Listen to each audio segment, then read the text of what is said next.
Hello everybody, welcome to my channel. My name is Akshata Pandey और हम पढ़ रहे थे लाइफ प्रोसेसेस। जो प्रीवियस क्लास हमारी थी उसमें हम लोगों ने न्यूट्रिशन तक पढ़ लिया था, सारा कंप्लीट कर लिया था न्यूट्रिशन तक।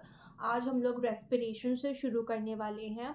तो सबसे पहले तो तुम लोग कमेंट्स में अपनी प्रेजेंट लगा दो और मुझे बता दो कि तुमको प्रीवियस क्लास से कोई प्रॉब्लम तो नहीं थी, कोई ऐसा टॉपिक तो नहीं था जिसमें शायद मैंने कुछ गलत बोल दिया हो या आप लोगों को मेरे पढ़ाने का तरीका नहीं समझ में आया हो। फिर उसमें अगर ज़्यादा लाइक्स होंगे काफ़ी तो फिर मैं उसको दोबारा से पढ़ा दूँगी इन क्लास और शॉर्ट्स में, या फिर मैं डाल दूँगी उसके related. Also I have decided कि थोड़ा बहुत ऐसे डिफ़िकल्ट टॉपिक्स का या इंपॉर्टेंट टॉपिक्स का रिविजन सॉर्ट ऑफ करने के लिए मैं शॉर्ट्स भी बनाया करूँगी, ताकि आप स्क्रॉल करते भी रहो अगर, तो भी आप थोड़ा पढ़ाई का कुछ देख लो एंड वो समझ में भी आ जाए। तो that's what I am thinking. मुझे एक बार कमेंट से बता देना आप लोग को चाहिए कि नहीं वो सारी चीज़ें।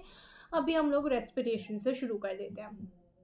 अब देखो, रेस्पिरेशन क्या होती है? एक ऐसी प्रोसेस जिससे जो हमने खाना खाया था वो ब्रेक डाउन हो जाए इन द प्रेजेंस और absence of oxygen to release energy. Break down इसीलिए नहीं क्योंकि हमें उसे छोटे छोटे पार्ट्स में तोड़ना है, वो तो न्यूट्रिशन में अब्जॉर्प्शन वाले पॉइंट पे हम लोगों ने अब्जॉर्प्शन में डाइजेशन में कर लिया था, बट अभी हमको इस तक पॉइंट पे ब्रेक डाउन करना है, या तो ऑक्सीजन के साथ या फिर ऑक्सीजन के बिना। वो भी हम देखेंगे कि साथ और बिना कैसे कैसे होता है। बट रेस्पिरेशन मेजरली होता है उस एनर्जी को यूटिलाइज करना, जो एनर्जी हमारे पास थी उस एनर्जी को रिलीज करना। वो एनर्जी को रिलीज करना, वो रिलीज होती है in the form of ATP, adenosine triphosphate, और वो भी सारी चीज़ें भी हम लोग पढ़ने वाले हैं। तो एनर्जी जो है in the form of ATP होती है। अब जो ब्रीदिंग और रेस्पिरेशन होता है ना, वो ऑफन कंफ्यूज टॉपिक्स होते हैं और दोनों को सेम समझा जाता है, जबकि both are not the same. Breathing अलग होती है, रेस्पिरेशन एक अलग चीज़ होती है। ब्रीदिंग होती है जो हम नॉर्मल इनहेल एक्सहेल कर रहे हैं, that is breathing. But respiration is a bit different. Respiration को भी हम लोग ब्रीदिंग ही सोच लेते हैं कि हाँ, इनहेलेशन एक्सहेलेशन ही रेस्पिरेशन है, बट नहीं। ब्रीदिंग एक फिजिकल प्रोसेस है कि फिजिकली हम इनहेल कर रहे हैं एंड देन एक्सहेल कर ले रहे हैं। ब्रीथिंग एक फिजिकल प्रोसेस है, बट रेस्पिरेशन एक केमिकल प्रोसेस है। उसमें बॉडी के अंदर वो प्रोसेस हो रही है, उसमें केमिकल्स इन्वॉल्व होते हैं। ब्रीदिंग में बस हम गैसेस एक्सचेंज कर रहे हैं, ऑक्सीजन अंदर ले रहे हैं, कार्बन डाइऑक्साइड बाहर दे रहे हैं।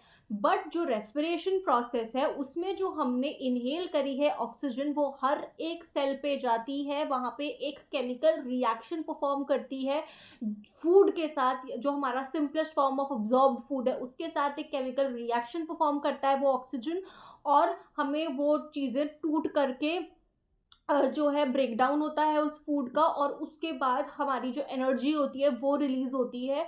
एनर्जी रिलीज होती है, उसके साथ साथ कार्बन डाइऑक्साइड वगैरह भी प्रोड्यूस होता है। फिर वो जो कार्बन डाइऑक्साइड होता है वो एक्सहेलेशन के प्रोसेस से निकल जाता है। तो जो ब्रीदिंग है it is just inhalation exhalation और एक एक्सचेंज ऑफ गैसेज है, बट की respiration is a much deeper conceptual thing, बहुत ज़्यादा इंपॉर्टेंट थिंग होती है, जो कि एक केमिकल प्रोसेस है। It is not as simple as exhalation and inhalation, and breathing and respiration are different things.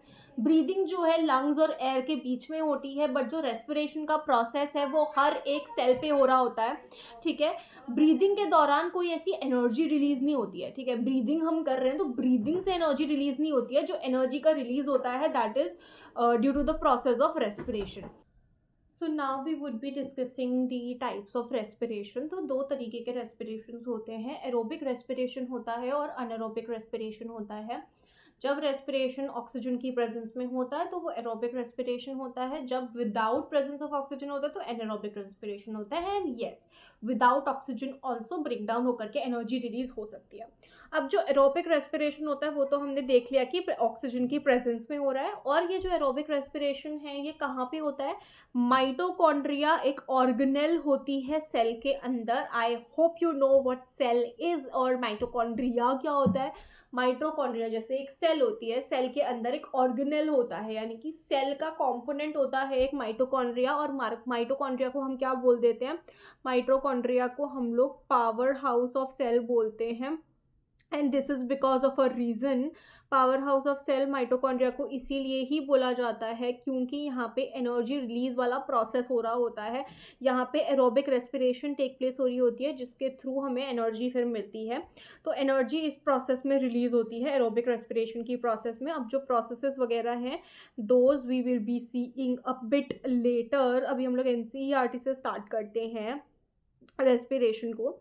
अब हम एक्सहेल आउट करते हैं CO2 को। उसके लिए एक एक्सपेरिमेंट है बेसिक सा। इसमें बेसिकली क्या करना है, एक टेस्ट ट्यूब लेनी है, उसमें लाइम वाटर लेना है फ्रेश प्रिपेयर करके।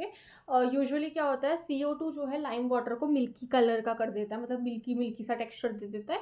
तो टेस्ट ट्यूब में लाइम वाटर डाल के आप फूकोगे, क्योंकि CO2 बाहर निकल रही है तो वो मिल्की हो जाएगा। इट विल प्रूव कि आप एक्सहेल आउट करते हो CO2। हम यहाँ पे टेक्स्ट पढ़ना स्टार्ट करते हैं अभी के लिए अपना। Shit, sorry guys. ओके, तो we'll just start studying our text. क्या हो रहा है? ओके, तो we'll start with our text. तो हम लोगों ने न्यूट्रिशन जो है उसको डिस्कस कर लिया है, ठीक है। अब सारे ऑर्गेनिजम्स हैं, ऑक्सीजन रिक्वायर्ड होता है, कुछ को नहीं रिक्वायर्ड होता है, ये ब्रेक डाउन की प्रोसेस होती है। अभी ग्लूकोज तो हमारा बन चुका है, यानी कि जो हमारी फूड है वो तो ब्रेक डाउन होकर सिंपलेस्ट फॉर्म में अब्जॉर्ब होकर के हर सेल के पास अब पहुंच चुका है न्यूट्रिशन की प्रोसेस से। अब जो ऑक्सीजन आया है ब्रीदिंग करके, अब वो तो हम ट्रांसपोर्टेशन में पढ़ेंगे कि कैसे आया है, बट अभी के लिए हम मान लेते हैं कि पहुंच गया है हर सेल के पास ऑक्सीजन वगैरह। अब वो कैसे यूटिलाइज होगा, उसका यूज़ करके कैसे ब्रेक डाउन होगा उस फूड का और कैसे एनर्जी निकलेगी, वो हम लोग को यहाँ पे पढ़ना है। इन ऑल द केसेस, सारे ही केसेस में जो पहला स्टेप होता है ना रेस्पिरेशन का, वो सेम होता है। ग्लूकोज एक 6 कार्बन वाला है कंपाउंड। ग्लूकोज हमारा जो है 6 कार्बन, यानी कि C6H12O6 होता है ग्लूकोज, ठीक है। तो ग्लूकोज में 6 कार्बन है। ये जो है ये ब्रेक हो जाता है 3 कार्बन वाले कंपाउंड में। 3 कार्बन वाले कंपाउंड में, ये 6 कार्बन वाला है, ये ब्रेक होकर के 3 कार्बन वाले कंपाउंड में टूट जाता है, जिसको हम पायरूवेट बोलते हैं, पायरूवेट बोलते हैं। और ये स्टेप जो है सब में सेम होता है, चाहे एरोबिक रेस्पिरेशन हो रहा हो, एनारोबिक रेस्पिरेशन हो रहा हो। एनारोबिक रेस्पिरेशन यीस्ट में हो रहा हो या ह्यूमंस में हो रहा हो, ये वाला स्टेप सब में सेम होता है कि जो पहला स्टेप होता है वो होता है ब्रेक डाउन ऑफ ग्लूकोज, एक 6 कार्बन मॉलिक्यूल का break down into a 3 carbon molecule which is called as the pyruvate. और ये प्रोसेस जो है साइटोप्लाज्म में होती है। ये वाली जो प्रोसेस होती है ना, 6 कार्बन मॉलिक्यूल का 3 कार्बन के पायरूवेट में कन्वर्ट होना, वो जो है ये प्रोसेस साइटोप्लाज्म के अंदर होती है, साइटोप्लाज्म में हो रही होती है। उसके बाद क्या होता है, जो पायरूवेट है, फर्दर द पायरूवेट में be converted into ethanol and carbon dioxide. इसके बाद जो है पायरूवेट का फिर फर्दर कन्वर्जन होता है। अब वो किस में होता है वो हम देखते हैं, ठीक है। Since this process takes place in the absence of oxygen, it is called as anaerobic respiration. अब क्या होता है, जो यीस्ट होता है, यीस्ट के अंदर जो ग्लूकोज है 6 कार्बन है, वो पहले पायरूवेट में टूट गया साइटोप्लाज्म के अंदर। उसके बाद यीस्ट में क्या हुआ कि यीस्ट में जो ये 3 कार्बन पायरूवेट बन गया था। अब क्योंकि उसमें ऑक्सीजन की प्रेजेंस नहीं थी, तो विदाउट ऑक्सीजन ओनली ये 3 कार्बन वाला टूट गया अब एक अल्कोहल में और कार्बन डाइऑक्साइड में।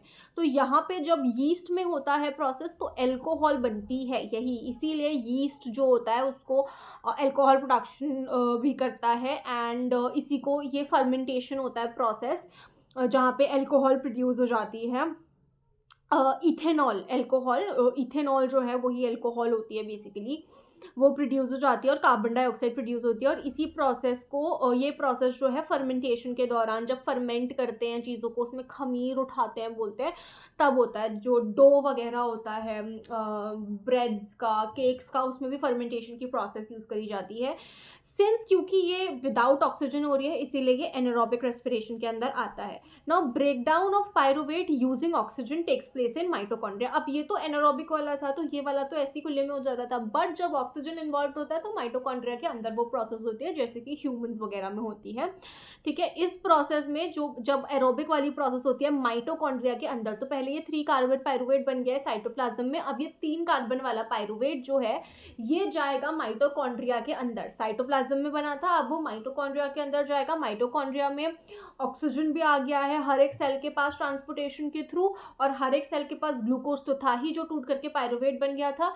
अब पायरुवेट जो है सेल के माइटोकॉन्ड्रिया के अंदर ऑक्सीजन से कंबाइन होएगा, रिएक्शन होएगी और वो टूट जाएगा इनटू CO2 और ये सारी चीज़ें। CO2 में टूटेगा मेजरली, वाटर में टूटेगा और एनर्जी रिलीज हो जाएगी। यही एनर्जी रिलीज वाला प्रोसेस होता है बेसिकली। तो the other product is water. पहले तो देखो 3 कार्बन वाले मॉलिक्यूल से हमें कार्बन डाइऑक्साइड मिला और दूसरा प्रोडक्ट वाटर मिल गया। क्योंकि ये जो प्रोसेस है ये ऑक्सीजन की प्रेजेंस में होती है तो इस प्रोसेस को हम एरोबिक रेस्पिरेशन बोल देते हैं। और जो रिलीज ऑफ एनर्जी होती है, एनर्जी एरोबिक रेस्पिरेशन में बहुत ज़्यादा रिलीज होती है as compare to anaerobic processes. Sometimes when there is a lack in our muscle cells, मैंने बोला था कि एनारोबिक जो है हमारी बॉडी में भी होती है।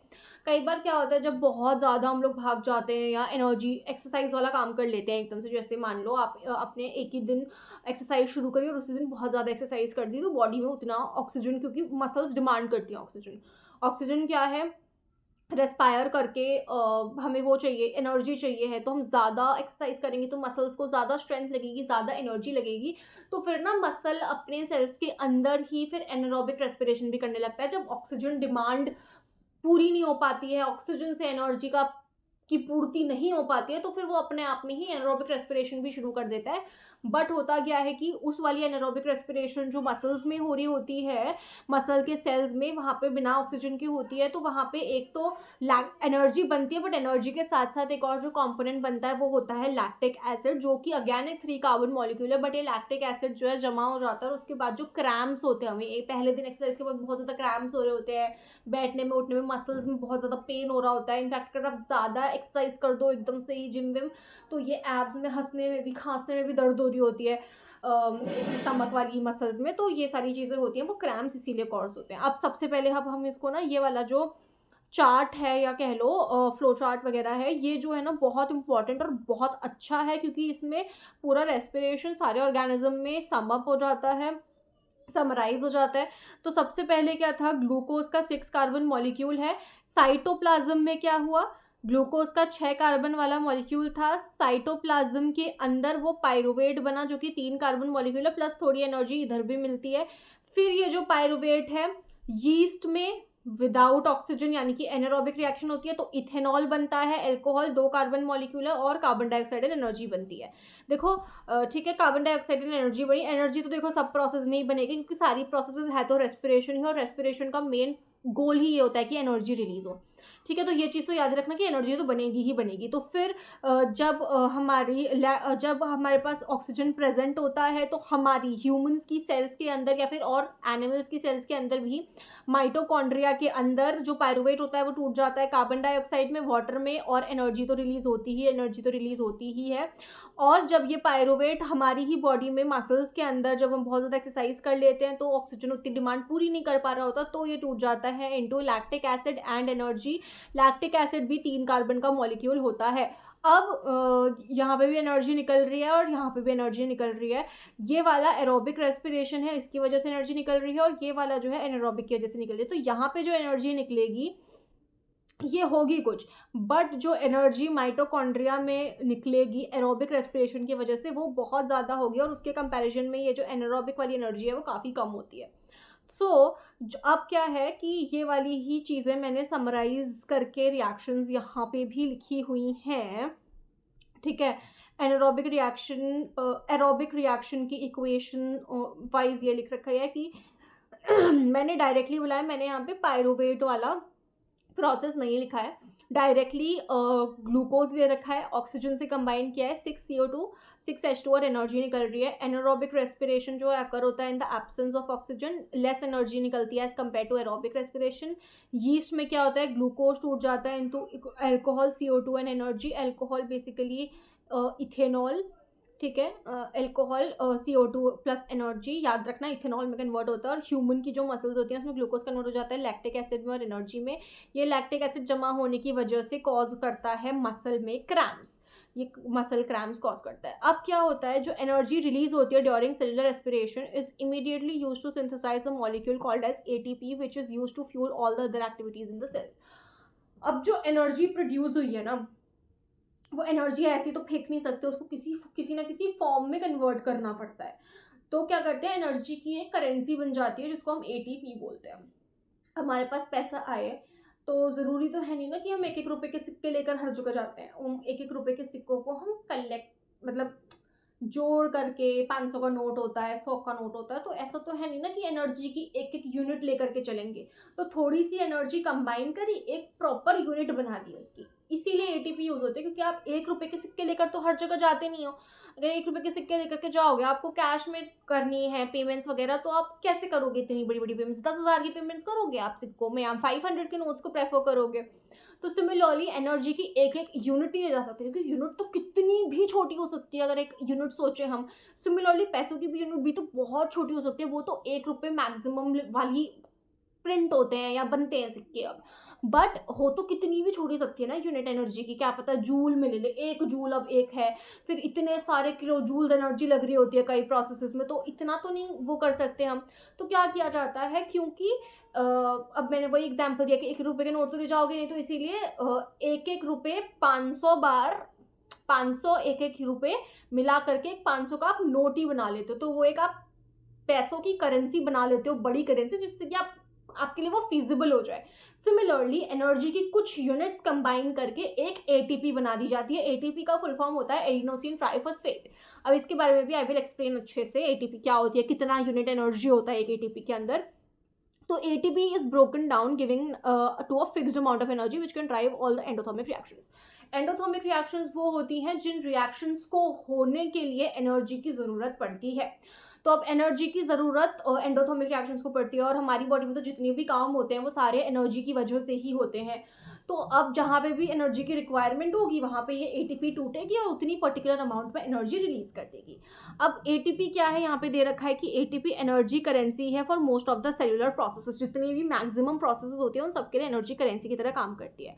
The energy release during the process of respiration is use to make ATP molecule from ADP and inorganic phosphate. अब क्या होता है, एक होता है एडीपी एडिनोसिन डाइफॉस्फेट। डाइफॉस्फेट यानी कि 2 फॉस्फेट के मॉलिक्यूल हैं। एडीपी में क्या होता है, एक और फॉस्फेट का मॉलिक्यूल आ जाता है और उसको, उस फॉस्फेट के मॉलिक्यूल को बांधने के लिए बहुत सारी एनर्जी देते हैं। बहुत सारी एनर्जी मतलब उतनी एनर्जी जितनी एक यूनिट एटीपी में होती है, जितनी एटीपी बनाने के लिए एनर्जी लगी। और वो एनर्जी कितनी होती है, 30.5 किलो जूल पर मोल। ठीक है, इतनी एनर्जी होती है, इतनी इक्विवेलेंट एनर्जी होती है।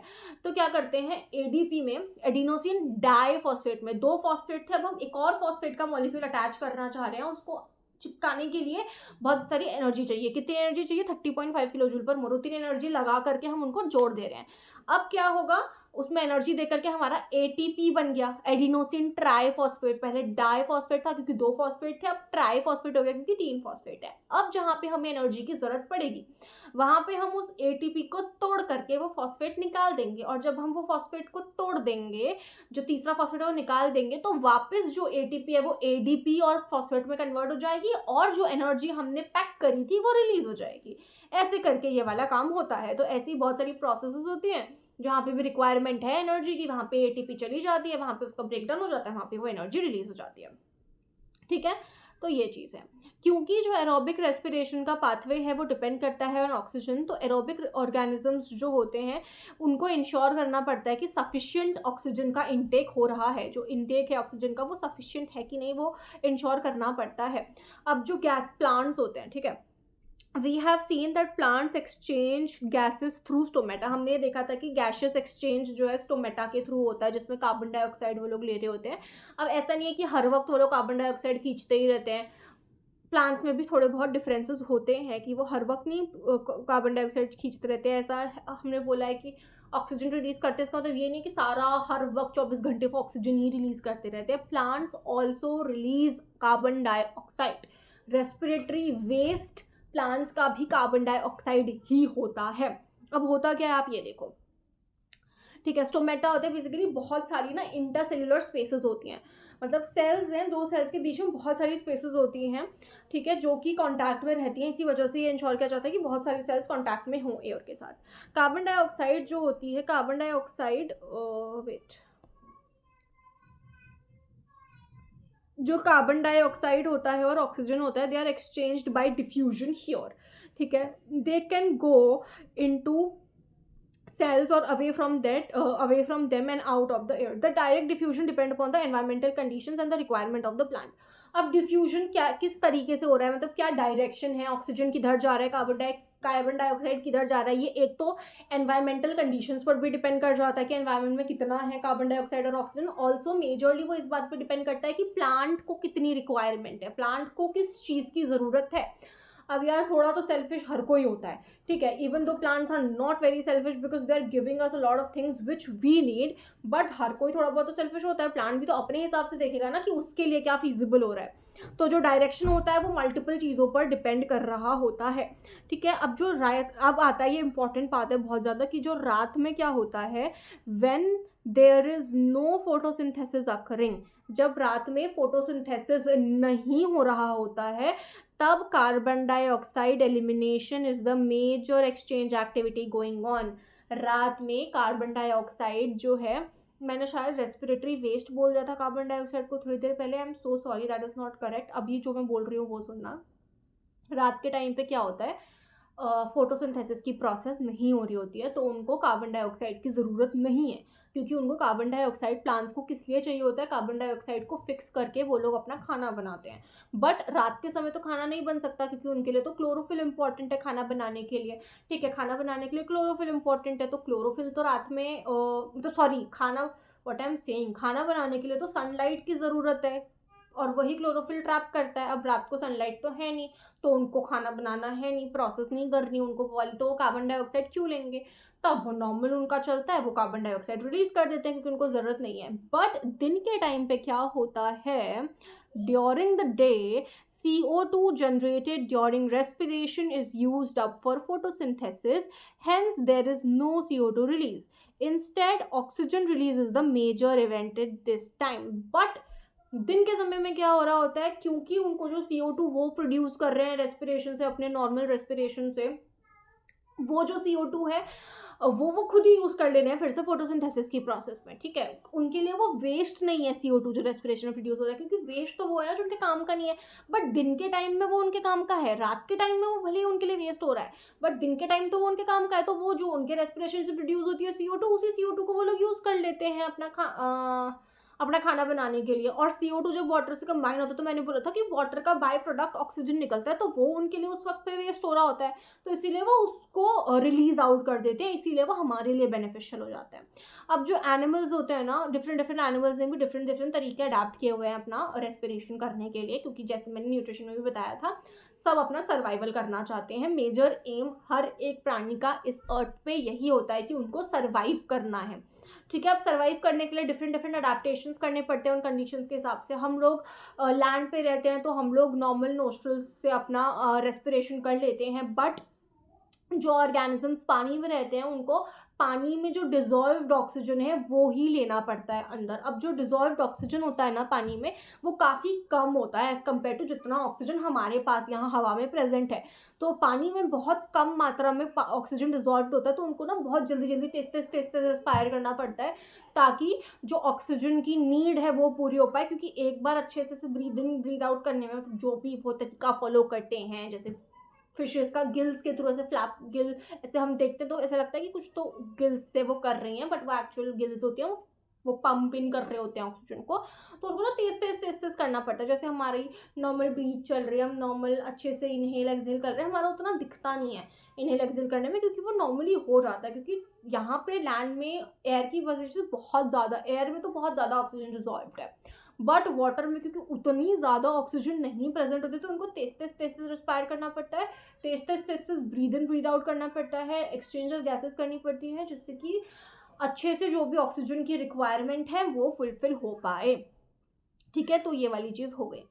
Fishes take in water through their mouth and forces past the gills where the dissolved oxygen is taken up by the water. अब फिशेस क्या करती हैं, वो मुंह से पानी अंदर डालती हैं पहले, ठीक है. फिशेस ने मुंह से पानी अंदर डाला, वो मुंह से, अब देखो ऑक्सीजन तो उठा नहीं सकती हैं क्योंकि एयर में थोड़ी ना है, तो पानी को ही वो लोग मुंह के अंदर ले लेती हैं. फिर पानी में जो घुली हुई ऑक्सीजन होती है वो गिल्स के थ्रू अंदर चली जाती है, बॉडी में चली जाती है, वहाँ से गिल्स से ब्लड उठा लेता है उस ऑक्सीजन को, और ठीक है ऑक्सीजन को उठा लेता है, और ऐसे ही उनका रेस्पिरेशन का प्रोसेस होता है.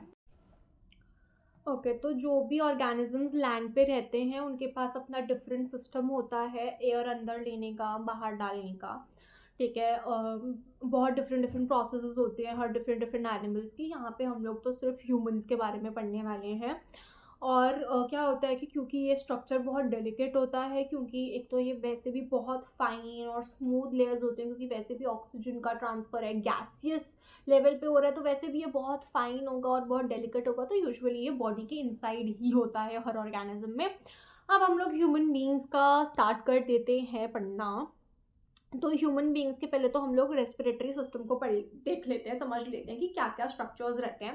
पहले तो आउटर्स जो आपको ये दो ओपनिंग्स दिखती है, इनको हम नोस्ट्रल्स बोलते हैं। ये नोस्ट्रल्स होती हैं, एयर जो है अंदर जानी इधर ही से शुरू होती है, तो ये फर्स्ट पार्ट होता है जो कि रेस्पिरेशन में इन्वॉल्व होता है। उसके बाद नेसल पैसेज होता है, ये पूरी पैसेज होती है जो ऊपर तक जा रही होती है दोनों तरफ को, इसको नेजल कैविटी, नेजल पैसेज बोलते हैं। अब ये जो नेजल पैसेज होता है ना, ये म्यूकस से लाइंड होती है और इसमें हेयर भी होते हैं। अब उनका ना इम्पोर्टेंस होता है, अब जब हम ब्रीद इन करते हैं कई बार हमको छींक आती है, तो बेसिकली वो जो म्यूकस की लाइनिंग है और वो जो हेयर है छोटे छोटे, वो कुछ डस्ट है या पोलन उड़ जाते हैं कई बार, ठीक है, तो उन सबको डस्ट वस्ट को बेसिकली ट्रैप कर देती है, तो छींक के थ्रू फिर वो बाहर निकलती है। तो वो चीज़ें नोस्ट्रल्स और ये पैसेज में म्यूकस और हेयर बहुत इंपॉर्टेंट होते हैं, क्योंकि वो एयर को थोड़ा बहुत प्यूरिफाई करते हैं और ह्यूमिडिफाई भी करते हैं। उसके बाद फेरिंग्स आती हैं जो कि कॉमन पैसेज होता है फूड और एयर दोनों के लिए। उसके बाद लैरिंग्स आती हैं जिसको हम वॉइस बॉक्स भी बोलते हैं। फिर आता है ट्रैकिया, जिसको हम विंड पाइप भी कह देते हैं। इस ट्रैकिया में, इसमें जब आप हाथ लगाओगे ना तो आपको कुछ तो रिंग रिंग जैसी फील होंगी। एक्चुअल में ना ये सी शेप की रिंग्स होती हैं और ये इसलिए प्रेजेंट होते हैं ताकि ये जो सिस्टम है वो कोलैप्स ना हो, इसीलिए ये रिंग्स प्रेजेंट होती हैं। इस ट्रैकिया के बाद जो है इधर लंग्स होती हैं, मतलब इतनी बड़ी नहीं होती हैं ऑब्वियसली, लंग्स होती हैं। तो फिर जो एयर होती है वो लंग में एंटर कर जाती है, बट लंग में भी डिफरेंट डिफरेंट ऐसे स्ट्रक्चर्स है। मतलब जैसे ट्री होती है, तो ट्री में सबसे पहले नीचे पूरा तना होता है मोटा सा, फिर स्टेम्स जाती हैं, स्टेम पतली होती जाती है, पतली होती जाती है, पतली होती जाती है, फिर आगे चल करके पत्ता आता है। तो वैसे ही ऐसा नेटवर्क जैसा स्ट्रक्चर लंग्स का हो रहा होता है। दो अलग अलग लंग्स है, दोनों का अपना अपना स्ट्रक्चर होता है। पहले ब्रोंकाई होती है, एक बड़ी ब्रांच, फिर वो छोटी छोटी ब्रांचेज में टूटती जाती हैं, जिनको ब्रोंकियोल्स बोलते हैं। उसके बाद सबसे लास्ट में एक छोटा बैग लाइक स्ट्रक्चर होता है, छोटा सा, उसको हम एल्वियोली बोलते हैं। वो मेन एरिया होता है जहाँ पे गैसेस का एक्सचेंज हो रहा होता है। उस एल्वियोली के पास जस्ट पास बहुत सारी ब्लड वेसल्स होती हैं। एल्वियोली जो है रिचली सराउंडेड होती है बाय ब्लड वेसल्स, और एल्वियोलीज का स्ट्रक्चर भी ऐसा होता है कि वो सरफेस एरिया इंक्रीज कर देता है जिससे कि जो डिफ्यूजन है वो अच्छे से हो पाए। तो एल्वियोली की लेयर होती है और एल्वियोली की जो वॉल्स होती हैं वो काफ़ी पतली होती हैं। फिर वहाँ पे ब्लड वेसल्स होती हैं, ब्लड वेसल्स की तो वॉल ऑलरेडी पतली होती है।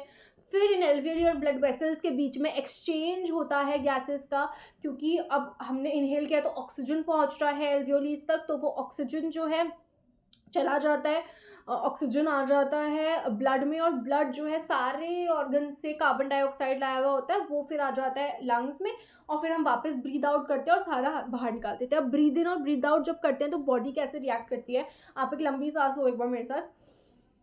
हमारी ये जो चेस्ट कैविटी, अगर आप इनहेल कर रहे हो तो ये थोड़ा सा ऊपर आती है और बाहर को आती है, जो हमारी ये चेस्ट कैविटी है, ठीक है। इनहेल के साथ बाहर आती है और एक्सहेल के साथ वापस। तो एक ना लंग्स वंग्स के नीचे यहाँ पे पेनक्रियाज होती है, और फिर एक ना एक डोम शेप्ड मसल होती है जिसको डायफ्राम बोला जाता है। वो एक सिंगल मसल होती है और वैसे डोम टाइप का उसका शेप होता है।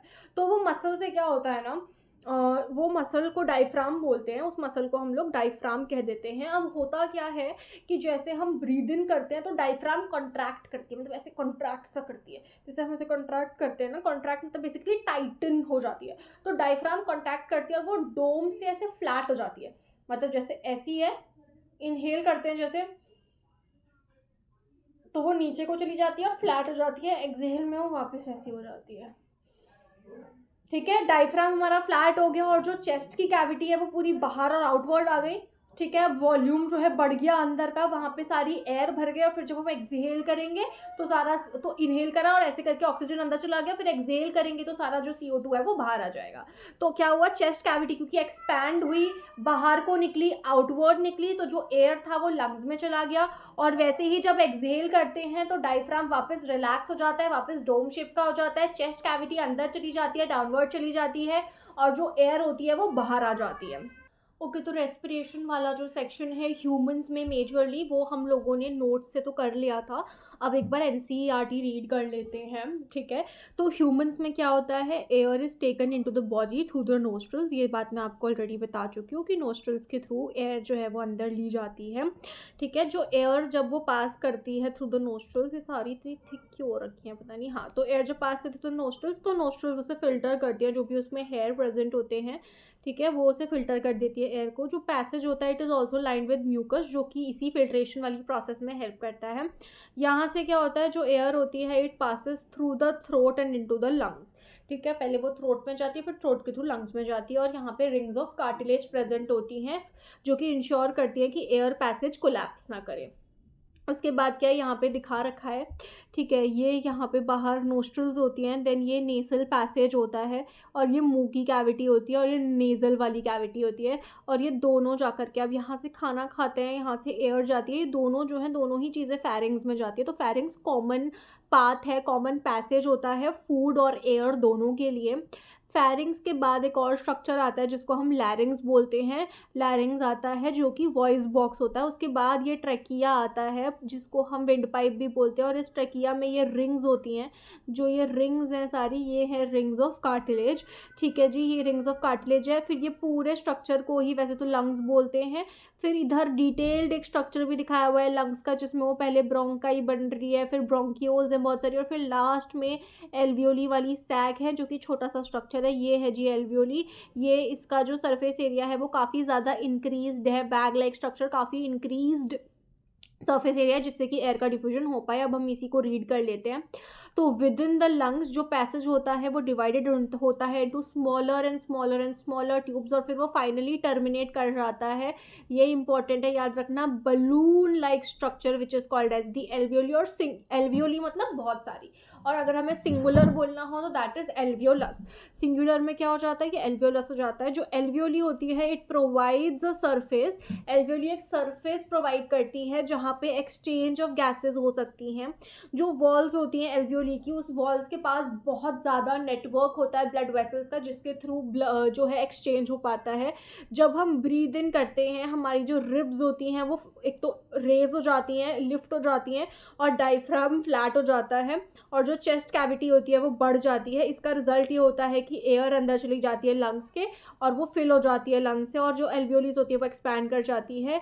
The blood brings carbon dioxide, इसी पॉइंट पे जो ब्लड होता है वो कार्बन डाइऑक्साइड ला रहा होता है पूरी बॉडी से, रेस्ट ऑफ द बॉडी से, और उसे रिलीज कर देता है एल्वियोली में। और जो ऑक्सीजन होता है इन द एल्वियोलर एयर, और जो एल्वियोली में एयर आई है बाहर से, उसका जो ऑक्सीजन होता है वो ब्लड ले लेता है, और ब्लड जो कार्बन डाइऑक्साइड लाया है वो एल्वियोली को दे देता है। ये एक्सचेंज हो जाता है, इसी को हम एक्सचेंज ऑफ एयर बोलते हैं। उसके बाद क्या होता है, उसके बाद दोनों अपनी अपनी जगहों पे जाने लग जाते हैं। तो during the breathing cycle when air is in and let out, the lungs always contain a residual volume of air, so that there is sufficient time for oxygen to be absorbed and for the carbon dioxide to be released. अब क्या है ना, कई बार हम ऐसे करते हैं कि इनहेल किया हमने, एक पॉज ले लिया, एक्सहेल कर दिया, और एक पॉज ले लिया।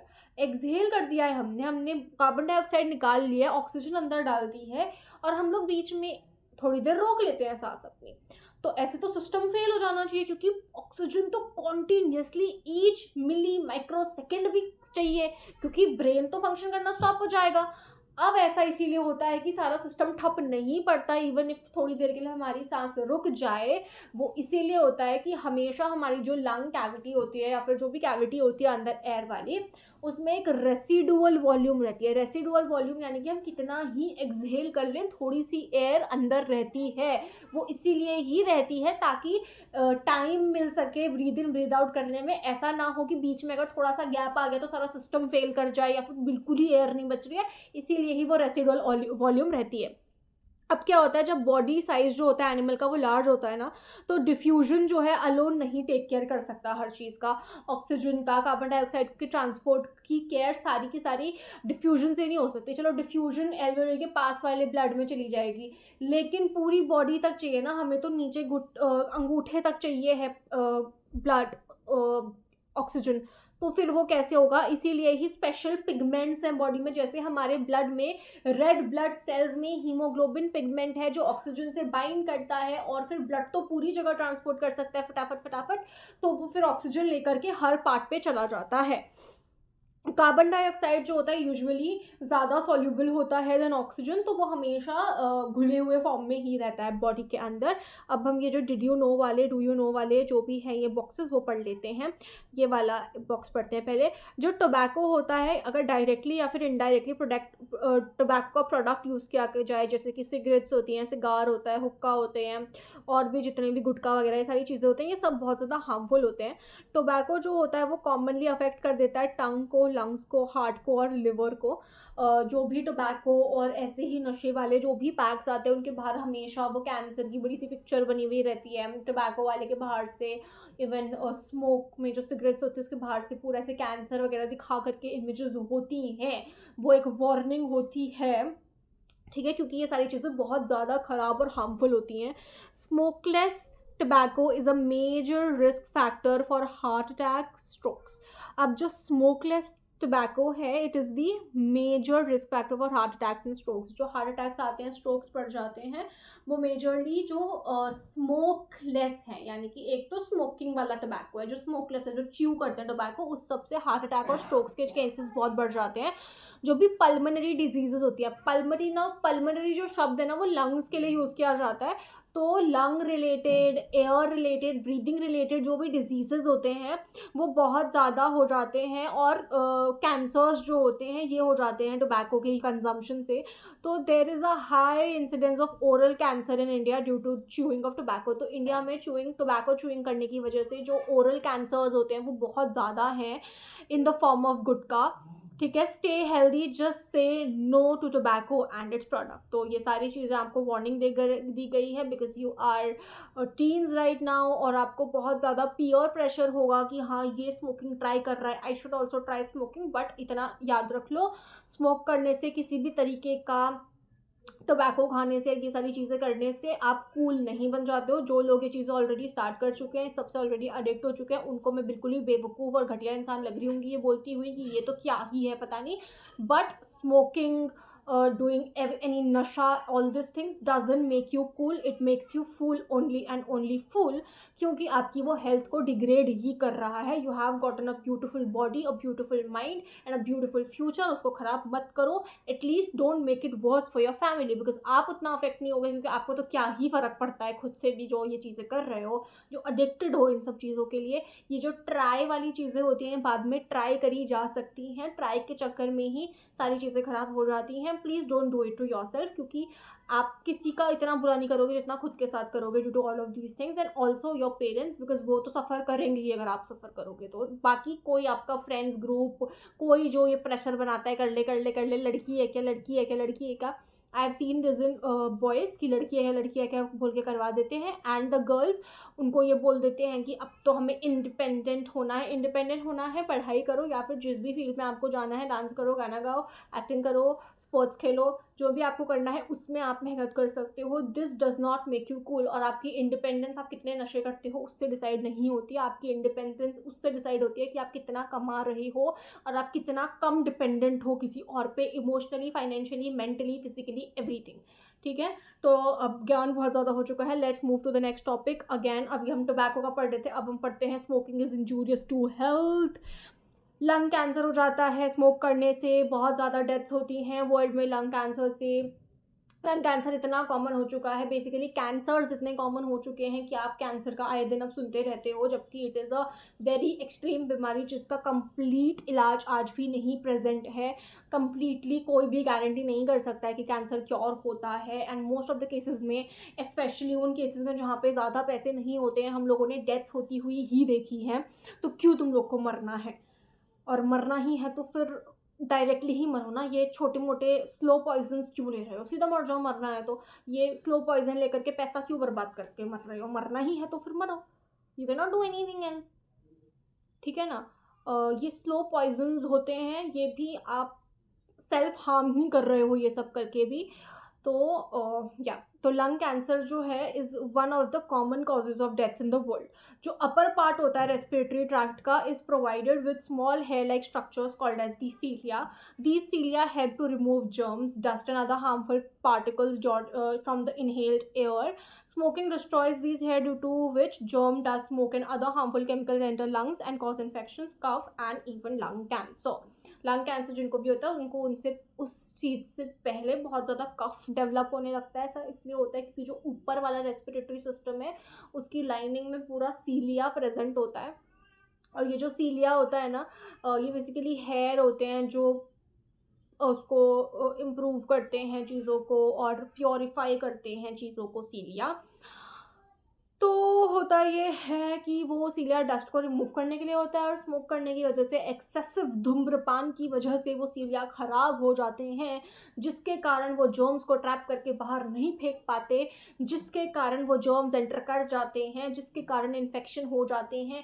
फिर वो इन्फेक्शन इतने होते रहते हैं, इतने होते रहते हैं, इतने होते रहते हैं कि वो इन्फेक्शन एक पॉइंट के बाद कैंसर बन जाते हैं, क्योंकि वो कंटिन्यूसली वूंड पे वूंड पे वूंड पे वूंड पे वूंड होता रहता है and the cells become cancerous and then lung cancer हो जाता है। So this was about respiration. Okay, no we have one more thing left कि एलवीओडी का जो सरफेस होता है वो बहुत ज़्यादा बड़ा है।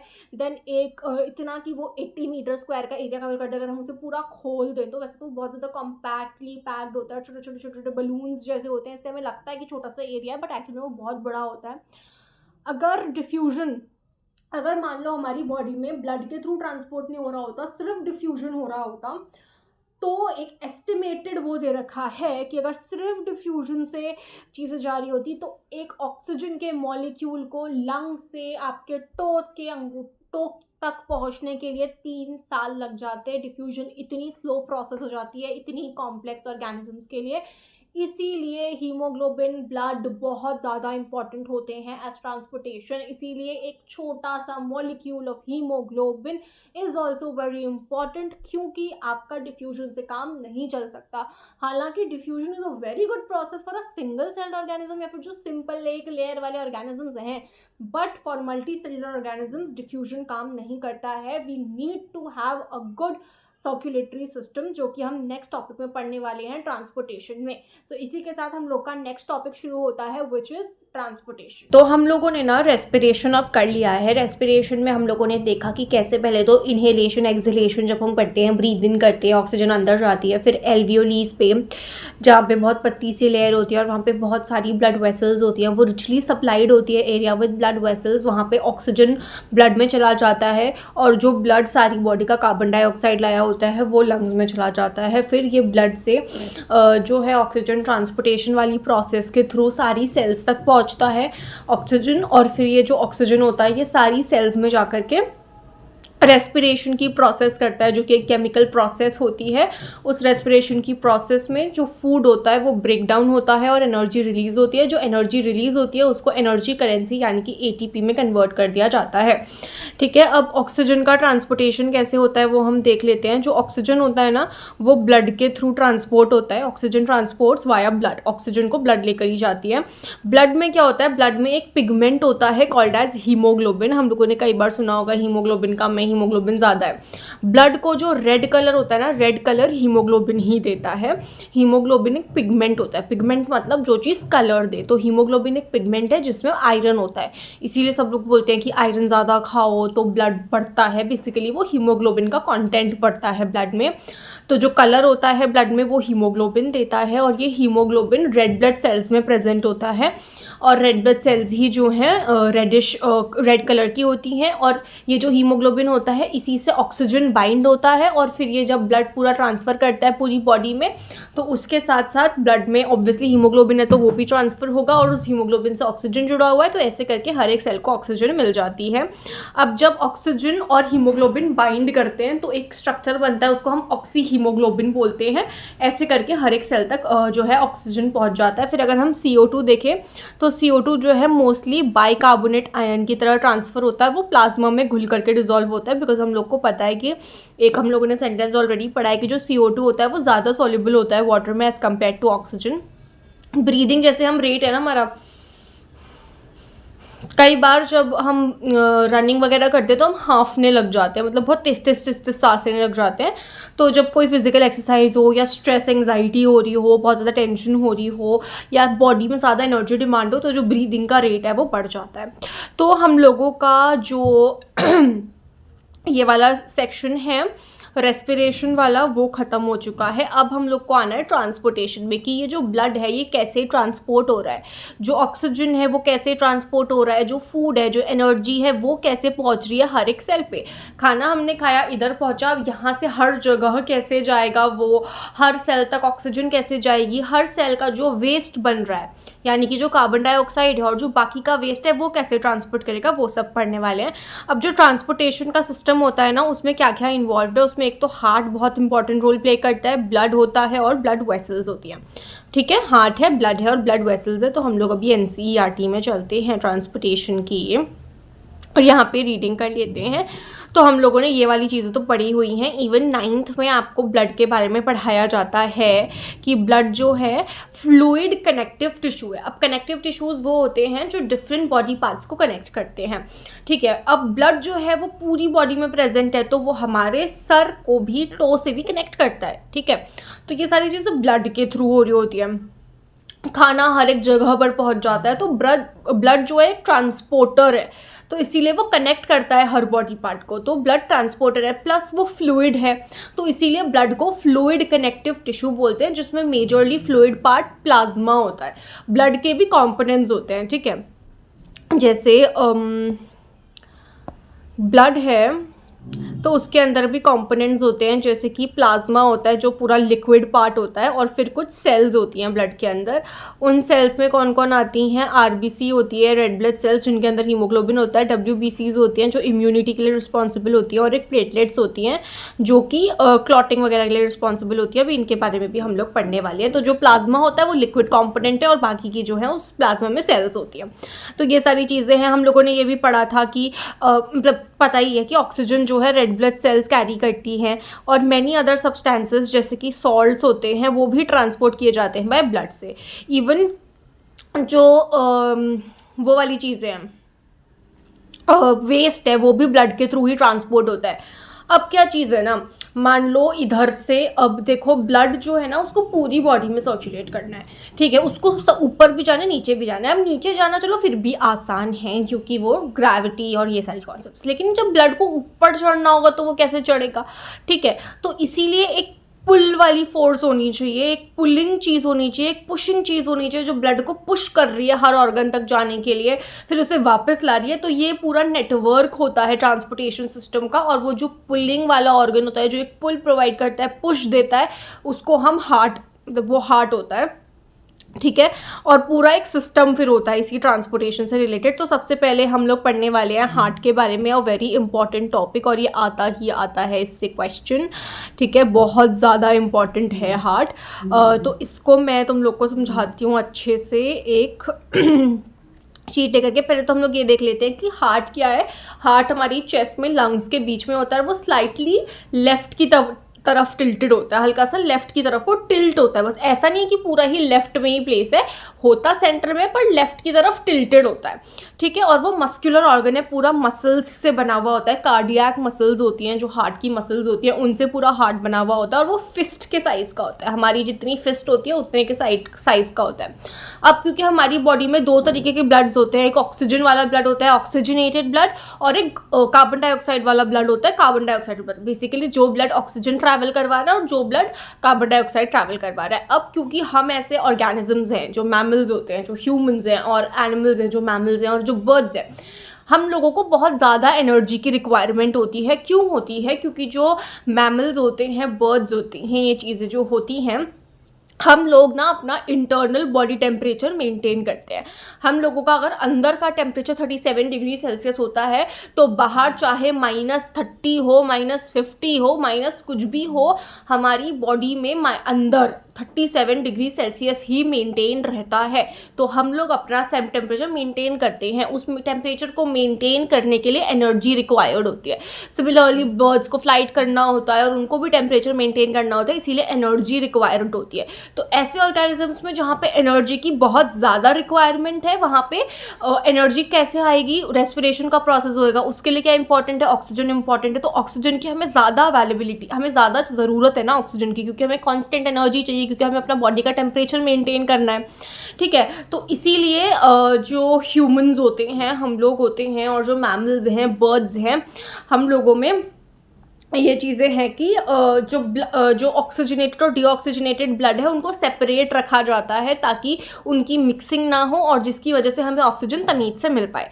तो इसी वजह से उनको सेपरेट करने के लिए हार्ट को 4 चेम्बर्स में डिवाइड कर दिया जाता है, 4 सेक्शंस में डिवाइड कर दिया जाता है। उसके लिए मैं आप लोगों को एक अलग से ही शीट लेकर के बता देती हूँ कैसे करना है वो चीज़, ठीक है। तो अब देखो, अब हम लोग इसको बिल्कुल हार्ट के शेप का नहीं बना रही हूँ मैं नॉर्मली ही शेप का बना रही हूँ इसको, ऐसे स्क्वायर शेप में मान लो, ठीक है। तो ये मान लो हार्ट है तुम्हारा, ठीक है, और हार्ट के होते हैं 4 चेम्बर्स, ठीक है। ये वाला है LALVRARV।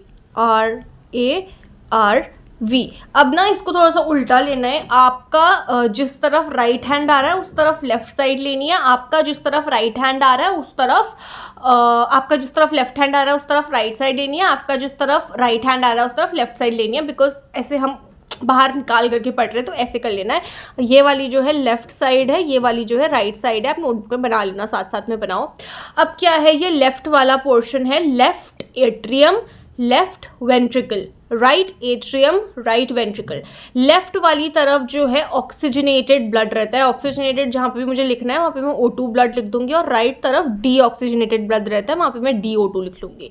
तो राइट तरफ डी ऑक्सीजनेटेड ब्लड का काम हो रहा होता है, ठीक है। तो ये हो गया लेफ्ट एट्रियम, लेफ्ट वेंट्रिकल। अब ऑक्सीजन आती कहाँ से है? ऑक्सीजन जो है हम लोग ब्रीद इन करते हैं, लंग्स में पहुँचती है, फिर ऑक्सीजन लंग्स से, एल्वियोलीज जो होती है वहाँ से ऑक्सीजन फिर भरती है, वहाँ पे ब्लड में आती है, और फिर ब्लड वो जो ऑक्सीजन होता है, ऑक्सीजन वाला ब्लड होता है, फिर वो कहाँ आता है? वो लेफ्ट एट्रियम में आता है। तो मैं आपको वो भी समझाती हूँ, जस्ट वेट अ मिनट।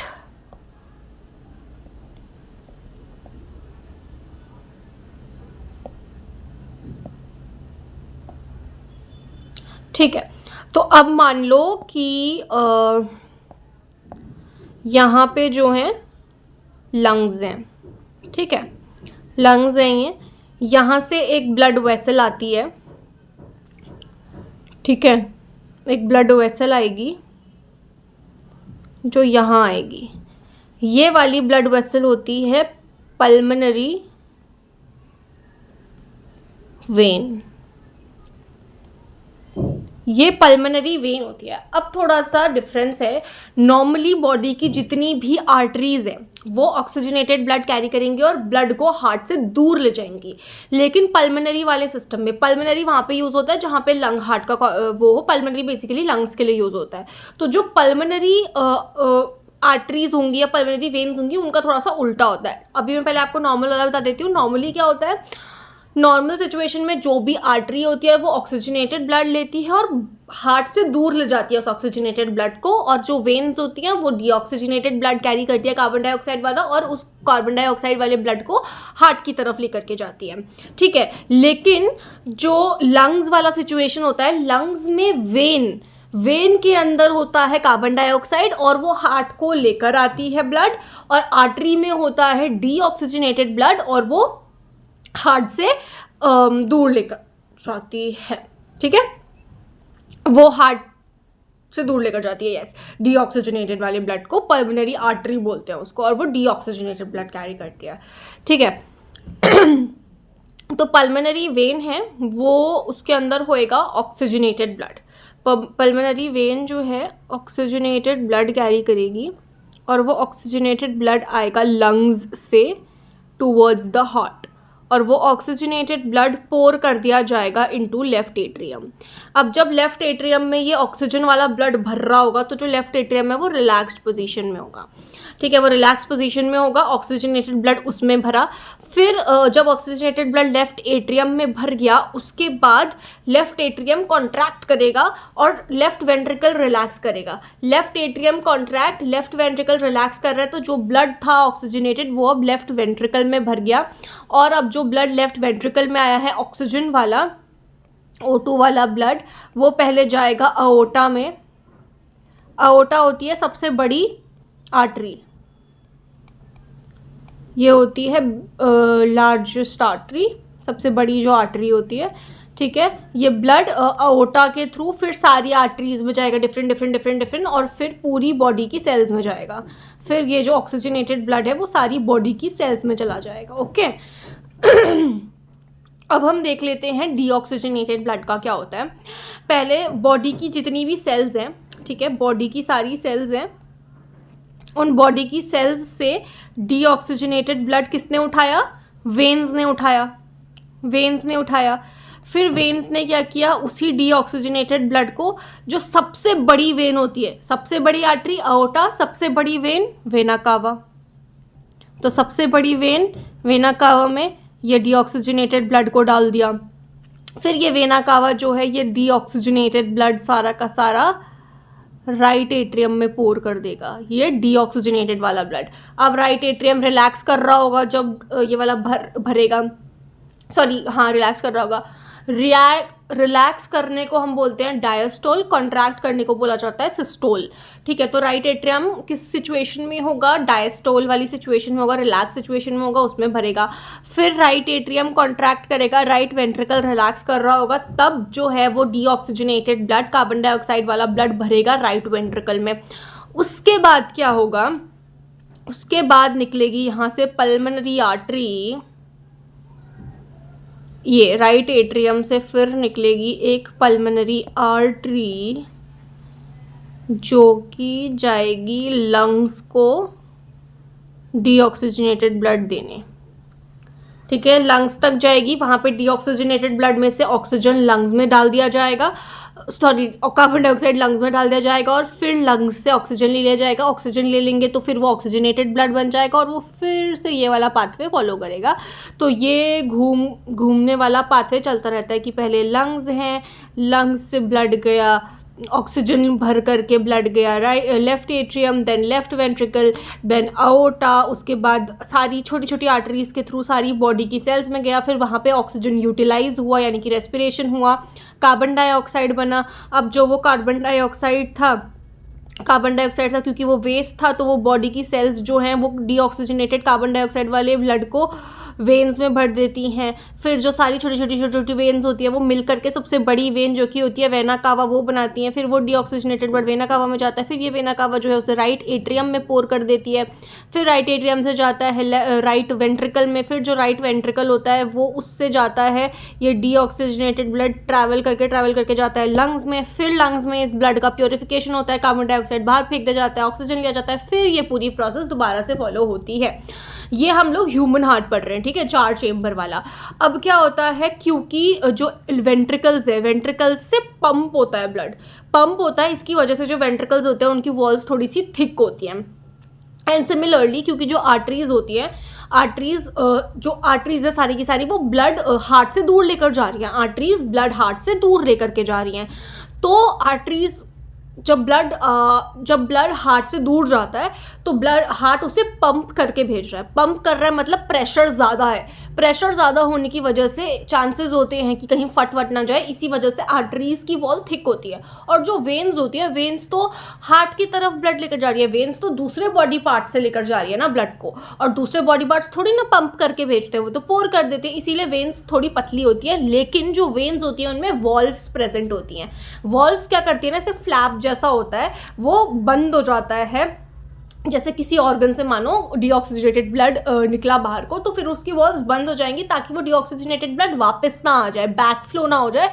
तो उस बैक फ्लो को प्रिवेंट करने के लिए वॉल्व्स प्रेजेंट होती हैं, ठीक है। मैंने आपको बेसिक चीज़ पढ़ा दी है। अभी हम लोग जो है अच्छे से मैंने बेसिक तो समझा दिया, अब हम लोग एनसीईआरटी से भी रीड कर लेते हैं, ठीक है। तो let's just get started with reading. तो हार्ट जो है मस्कुलर ऑर्गन है which is as big as our fist, ये मैं आपको ऑलरेडी बता चुकी हूँ। अब क्योंकि बोथ ऑक्सीजन और कार्बन डाइऑक्साइड को ट्रांसपोर्ट होना है ब्लड से ही, तो हार्ट के पास अलग अलग चेम्बर्स होते हैं ताकि जो ऑक्सीजन वाला ब्लड है वो कार्बन डाइऑक्साइड वाले ब्लड से मिक्स ना हो।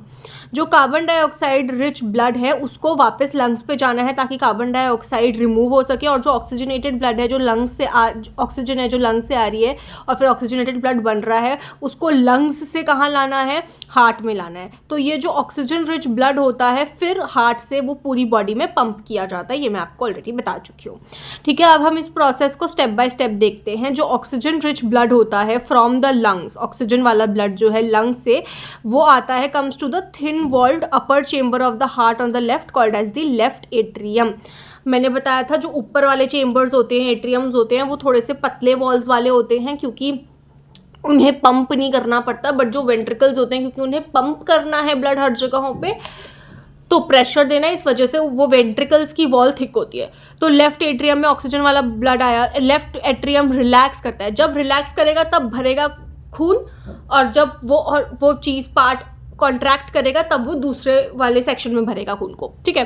तो the left atrium relaxes when it is collecting this blood, फिर वो कॉन्ट्रैक्ट करता है और जो नेक्स्ट चैम्बर यानी कि लेफ्ट वेंट्रिकल है वो रिलैक्स करता है, और तब जो होता है ये ब्लड ट्रांसफर हो जाता है लेफ्ट वेंट्रिकल में, ठीक है। When the muscular left ventricle contracts in turn, फिर जब मस्कुलर लेफ्ट वेंट्रिकल कॉन्ट्रैक्ट करेगा फिर वो ब्लड जो है पूरी बॉडी में जाएगा। The blood is pumped out of the body. The deoxygenated blood comes from the body to the upper chamber on the right. तो अब डीऑक्सीजनेटेड ब्लड सारे बॉडी पार्ट से राइट वाले अपर चेम्बर यानी कि राइट एट्रियम में आ जाता है। राइट एट्रियम में जब वो रिलैक्स करता है फिर राइट एट्रियम कॉन्ट्रैक्ट करता है और लोअर चैम्बर यानी कि राइट वेंट्रिकल डायलेट यानी कि रिलैक्स करता है। इस टाइम पे जो ब्लड है वो राइट वेंट्रिकल में भर जाता है, कार्बन डाइऑक्साइड वाला ब्लड। फिर ये जो राइट वेंट्रिकल ये पंप कर देता है लंग्स की तरफ इस ब्लड को ताकि उसका ऑक्सीजनेशन हो जाए, यानी कि कार्बन डाइऑक्साइड निकल जाए और ऑक्सीजन भर जाए। अब क्योंकि वेंट्रिकल को पंप करना होता है ब्लड डिफरेंट ऑर्गन्स में, इसी वजह से वेंट्रिकल की जो वॉल्स होती हैं वो थिक होती हैं एज कम्पेयर टू एट्रियम, और जो वॉल्स होती हैं वो भी प्रेजेंट होती हैं। वो क्या इंश्योर करती हैं कि जो ब्लड है वो बैक फ्लो ना करे।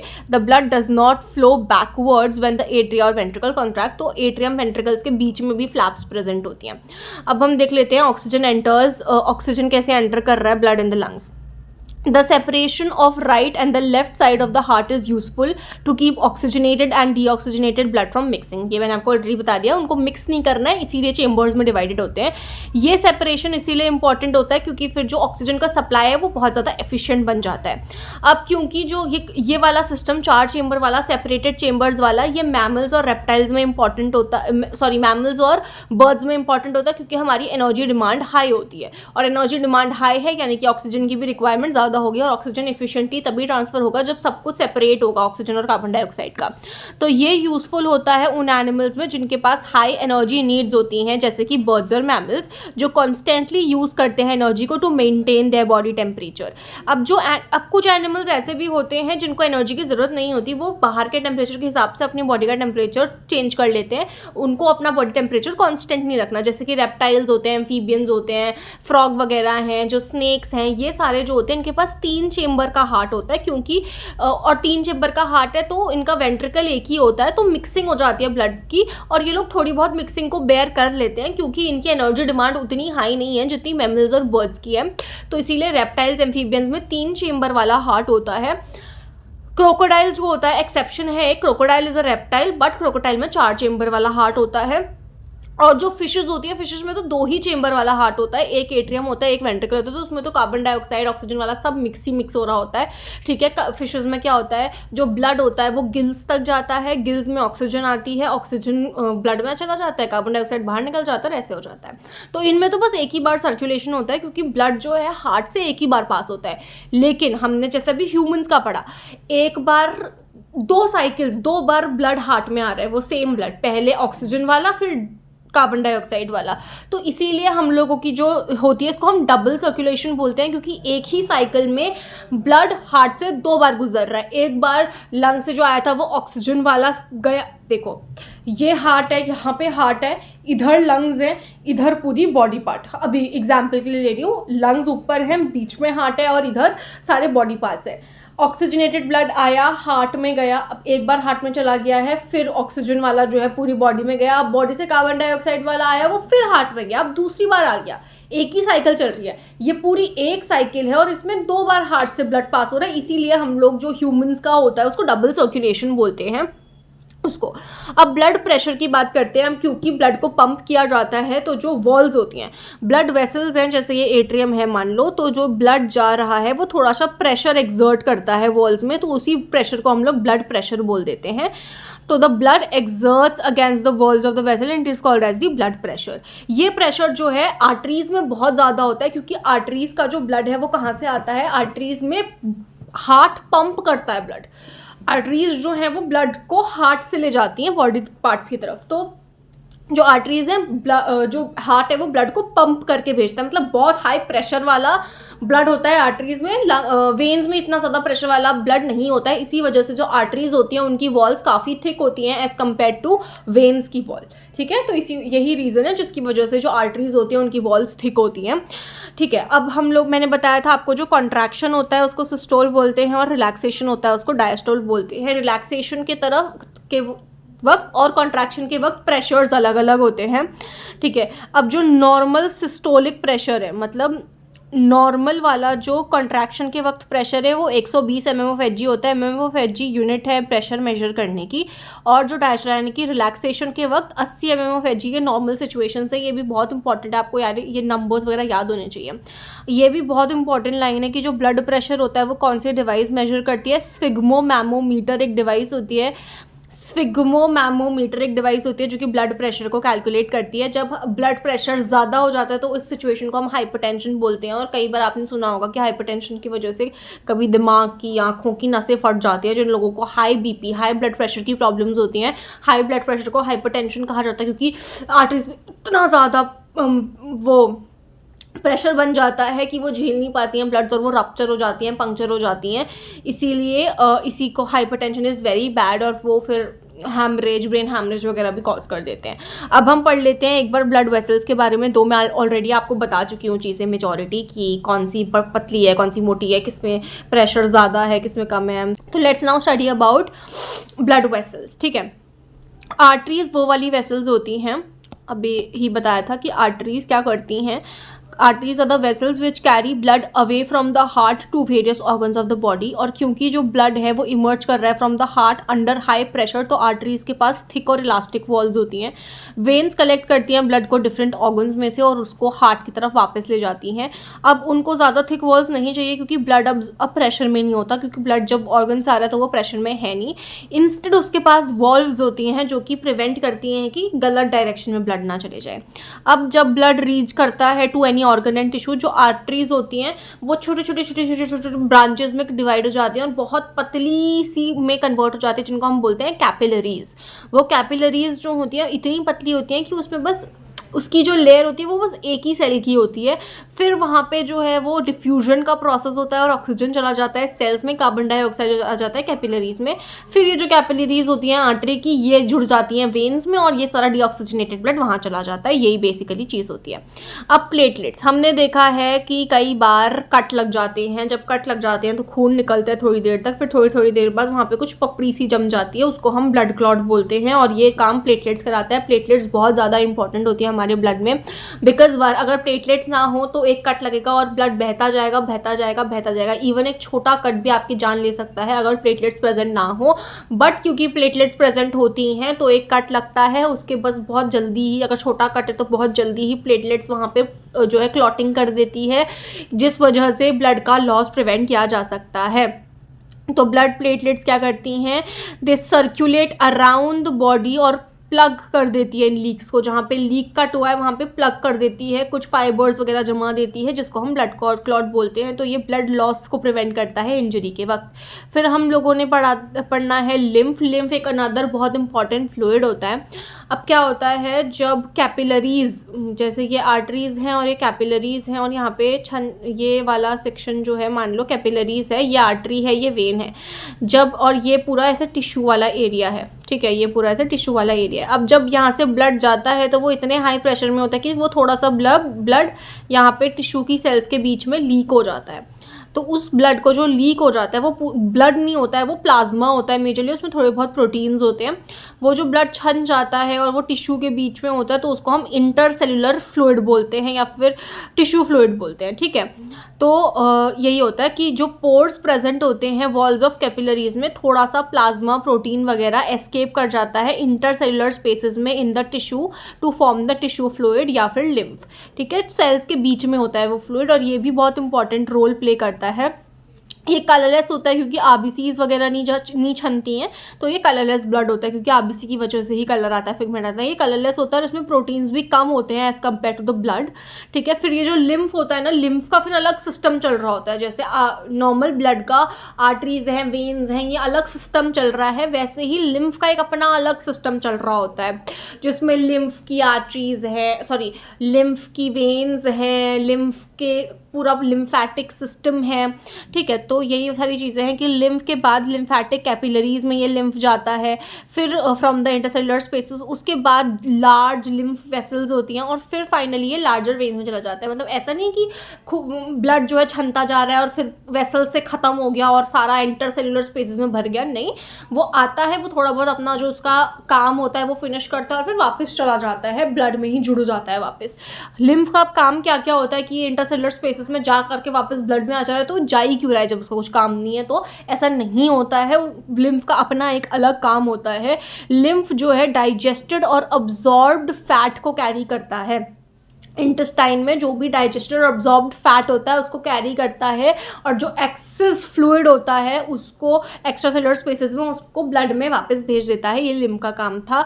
तो हम लोगों ने न्यूट्रिशन वाला पूरा पढ़ लिया है, रेस्पिरेशन पूरा पढ़ लिया है, ट्रांसपोर्टेशन में हम लोगों ने एनिमल्स का ट्रांसपोर्टेशन पढ़ लिया है। आई गेस अब लेक्चर बहुत ज़्यादा बड़ा हो जाएगा अगर मैं इसी में ट्रांसपोर्टेशन इन प्लांट्स और एक्सक्रीशन भी इंक्लूड करूँगी। नेक्स्ट वाला जो लेक्चर होगा वो प्रॉबेबली छोटा होगा, बट इस वाले में अगर इंक्लूड करूँगी तो 2 घंटे का भी हो सकता है। तो I think I should stop here only.